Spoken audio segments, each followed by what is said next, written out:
자, 5학년 사회 수업 시작할게요. 법의 의미와 역할.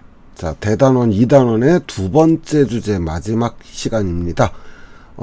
이번 시간에는 법을 꼭 지켜야 되나 하는 얘기들, 당연한 얘기인데 법을 지켜야 하는 까닭에 대해서 알아보고요. 반대로 그렇다면 법을 지키지 않으면 어떤 일이 일어나기 때문에 법을 지켜야 하는가, 이렇게 알아보도록 하겠습니다. 우리 주변에는 생각보다 영화를 불법으로 인터넷에서 다운받아 보는 사례들이 제법 있습니다. 자, 이런 사례들을 한번 살펴볼게요. 내가 보고 싶었던 영화다. 벌써 온라인에 올라왔잖아. 잘됐다. 바로 내려받아야지. 우리가 이 영화를 만드느라 얼마나 고생했는데. 야호! 최신 영화다. 영화를 내려받아 사이트에 올려야지. 마구 쌓인다 내 포인트. 나는 돈 내고 영화를 봤는데. 자, 사실 이런 사례들은 얼마든지 있지요. 요즘은 마음만 먹으면 원하는 영화를 쉽게 다운받아 감상할 수 있는 시대니까요. 문제는 그것이 정당하고 합법적인 대가를 지불하고 다운받은 것인가 하는 차이겠죠. 이런 사례는 우리 주변에서도 흔하게 볼 수 있고요. 저작권법에 의해 처벌을 받게 되었다, 이런 뉴스 기사도 심심치 않게 볼 수가 있습니다. 자, 그런데 물론 저작권법 법을 어기기는 했지만 영화를 여러 사람들과 함께 공유하고 즐긴 건데 뭐가 문제죠? 영화가 많이 알려지면, 많은 사람들에게 알려지면 영화사 입장에서도 좋은 거 아닌가요? 설마 이렇게 생각하는 사람은 없겠죠. 자, 한편의 영화를 제작하기 위해서는 생각보다 많은 돈이 들어가는데요. 그런데 많은 사람들이 영화는 다 봤는데 정작 영화 제작사에게는 수익이 생기지 않는다면 누가 영화를 만들겠어요? 아무도 안 만들겠죠. 그런가 하면 영화를 정당한 대가를 지불하고 감사한 사람들은 역시 상대적으로 손해를 보았다는 느낌을 받겠죠. 그러니까 저작권을 지키는 것은 결국 창작자와 다른 사람, 그리고 나아가서 나 스스로의 권리를 지키는 일이 되는 겁니다. 우리 주변에서 흔하게 볼 수 있는 법을 어기는 사례 가운데는 불법 주차도 있어요. 자, 영상으로 한번 볼게요. 잠깐 주차하는 것인데 괜찮겠지? 도대체 누가 주차금지 구역에 차를 세운 거야? 길이 완전히 막혔잖아. 자, 차를 주차한 사람 입장에서는 잠깐 세운 거다, 이렇게 말할 수 있어요. 하지만 그것이 결과적으로 여러 사람을 불편하게 만드는 결과를 초래하게 되는 이런 불법 주차.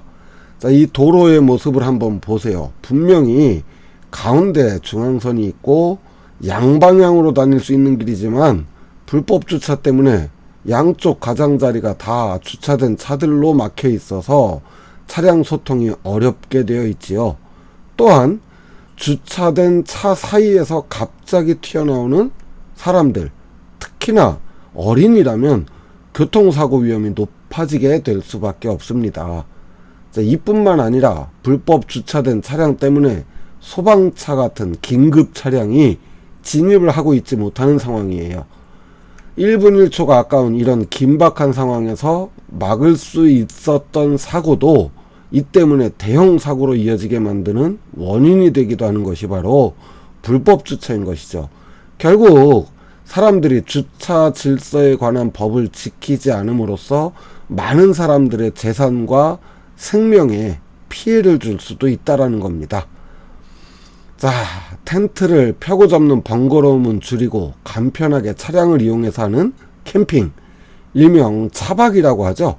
코로나 때문에 비교적 안전한 여행이라고 알려져서 차박이 유행하기도 했었어요. 선생님도 차박 개인적으로 무척 좋아합니다. 그런데 최근 들어서 차박지로 유명했던 장소들이 저렇게 현수막을 내걸면서 차박을 금지하면서 차박을 즐기는 사람들이 이제는 차박지가 점점 줄어들고 있다, 갈 데가 없다, 이렇게 하소연하기도 합니다. 그럼 도대체 왜 차박을 못하게 막는 이런 곳들이 늘어나는 걸까요? 자, 바로 차박을 하고 난 뒤에 엄청난 쓰레기 때문입니다. 저 어마어마한 쓰레기들 저거 어떡해요. 그 지역 주민들이 큰 피해를 입게 되고, 차박을 즐기는 동호회를 중심으로 해서 클린 캠페인이라는 걸 전개하고 캠핑 장소를 오히려 깨끗하게 치우면서 캠핑을 하자, 뭐 이런 운동도 일어나고는 있지만, 엄청나게 버려지는 쓰레기들로 인해 여전히 지역 주민들은 차박을 하는 사람들을 꺼리고, 또 마을 주민회를 중심으로 단속을 하는가 하면 이렇게 차박을 환영하지 않는 분위기가 더 많은 편인 게 사실이에요. 자, 우리는 이제 몇 가지 사례를 살펴봤어요. 지난 시간에 법의 역할에 대해서 배웠잖아요. 우리 법은 개인 간의 갈등을 해결하는 역할을 합니다. 하지만 사람들이 법을 지키지 않는다면 개인 간의 다툼과 갈등이 여기저기서 일어나겠죠. 자, 법의 역할 또 하나 뭐였죠? 사회 질서 및 정의를 실현합니다. 이런 법을 사람들이 무시하고 지키지 않는다면 우리 사회는 더욱 혼란해지고 각종 범죄가 나타나겠습니다. 법은 그런가 하면 개인의 자유와 권리를 보장하는 역할도 한다고 했죠. 사람들이 법을 지키지 않게 되면 각종 갈등이 일어나고 사회 질서가 무너지면서 개인의 자유와 권리를 보호받지 못하는 사회가 되겠죠. 자, 교과서 125쪽에 탐구활동 살펴볼게요. 휴가철이 되어 공원에서 술 마시고 밤늦게까지 소란을 피우는 행위, 이것도 법을 어기는 행위입니다. 자, 이렇게 되면은 주민들이 소음 때문에 잠을 자지 못할 뿐만 아니라 여기에 항의하는 과정에서 다툼, 그러니까 갈등이 생길 수밖에 없겠죠. 자, 버스에서 다른 사람이 실수로 두고 내린 지갑을 그냥 가져가서 쏜다. 이것도 범죄 행위입니다. 자, 지갑의 주인은 경제적 손해뿐만 아니라 중요한 개인정보도 보호받지 못할 수도 있겠죠. 자, 그런가 하면 학생들이 무단횡단을 했다. 그러면은 교통사고, 큰 사고가 나거나 했을 때 많은 비용이 들고 경우에 따라서는 생명을 잃는 일이 생길 수 있겠죠. 이렇게 사람들이 법을 지키지 않는다면 사회적 갈등이나 분쟁이 발생하고 사회 질서가 문란해지면서 개인의 안전을 보장할 수 없게 되고요. 그 바람에 개인의 자유와 권리가 침해받을 수 있습니다. 129쪽 주제 마무리를 통해서 우리 법의 의미와 역할에서 배운 내용 정리해 보도록 할게요. 법은 모든 사회 구성원에게 적용이 되지요. 또한 법은 시대와 사회 변화에 따라 변경이 되기도 하고 새로 생기기도 하며 없어지기도 합니다. 그러니까 두 번째 건 X가 되겠죠.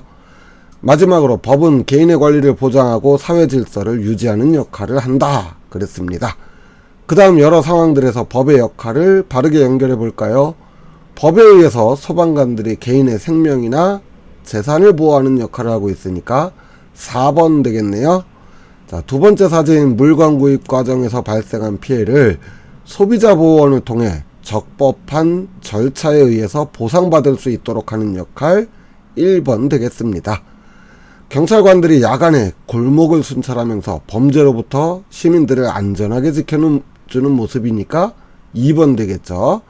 자, 마지막 그림 환경 파괴와 오염을 예방해서 사람들이 쾌적한 환경에서 살도록 노력하는 모습입니다.